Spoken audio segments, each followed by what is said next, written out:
আসসালামু আলাইকুম। আমরা এই মুহূর্তে আছি ঠাকুরগাঁ জেলার কিসামত গ্রামে, যেখানে মিষ্টি কুমড়ার চাষাবাদ হয়, এবং এই মুহূর্তে দাঁড়িয়ে আছি ব্র্যাক সিডন এগ্রো এন্টারপ্রাইজের সবুজ বাংলা মিষ্টি কুমড়ার জমিতে। আমাদের সাথে উপস্থিত আছেন একজন ফরিয়া ব্যবসায়ী, যিনি মিষ্টি কুমড়া কৃষকের মাঠ থেকে কিনে সেটা আবার পরবর্তীতে ঢাকা বা দেশের বিভিন্ন অঞ্চলে উনি সাপ্লাই দেন।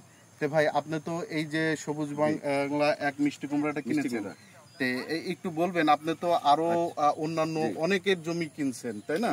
এই সবুজ বাংলা এক, এটা কৃষক ফল ভালো আর দামও ভালো, সব কৃষক আবাদ করবে, এটা ভালো, এটা ফলন ভালো। আচ্ছা ভাই, আপনি যেহেতু ফলন ভালো বলছেন, আপনি এবছরে কত বিঘা জমি কিনছেন? 120 বিঘা কিনছি ভাই। তার ভিতর এই সবুজ বাংলা এক, এইটা ফলন বেশি, দামও বেশি পাইছে। তার মানে বলতেছেন যে এই সবুজ বাংলা এক যিনি চাষাবাদ করেছেন, এই জমি আলার আপনি হলে সব থেকে বেশি দাম দিয়েছেন? সবচেয়ে বেশি দাম দিছি, ফলনও বেশি ভাই। ও আচ্ছা, এটা কি কারণে ওনাকে দাম বেশি দিয়েছেন?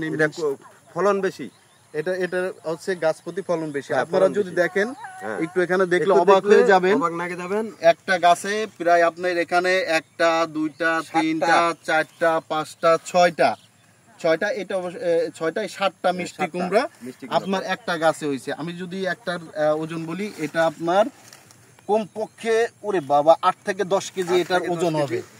তার মানে আমরা যদি বলতে পারি একটা গাছে 7টা মিষ্টি কুমড়া হয়েছে ব্র্যাকের সবুজ বাংলা একের, এবং এটার গড় ওজন কমপক্ষে 7 থেকে 8 কেজি, 7 থেকে 8 কেজি আপনার কমপক্ষে এটার ওজন হবে। এবং আমাদের ব্যবসায়ী ভাই বলছেন এই ব্র্যাক সিডের এই মিষ্টি কুমড়ার জমিটা উনি সব থেকে বেশি দাম দিয়ে কিনছি, আর আগামীবার এটা বেশি আবাদ হবে, এটা চাইটা কৃষক এইটা বেশি আবাদ করবে আবার। তার মানে এই এলাকাতে আগামী বছরে সবুজ বাংলা এক, আমার মনে হয় যত কৃষক আছে প্রায় শতভাগ জায়গায় চাষাবাদ হবে।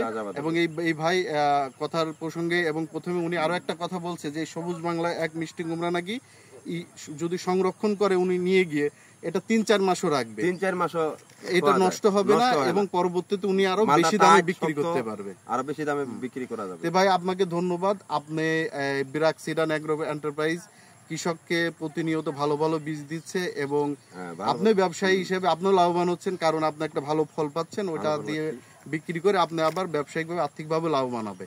তো ধন্যবাদ আপনাদের সবাইকে। আসসালামু আলাইকুম।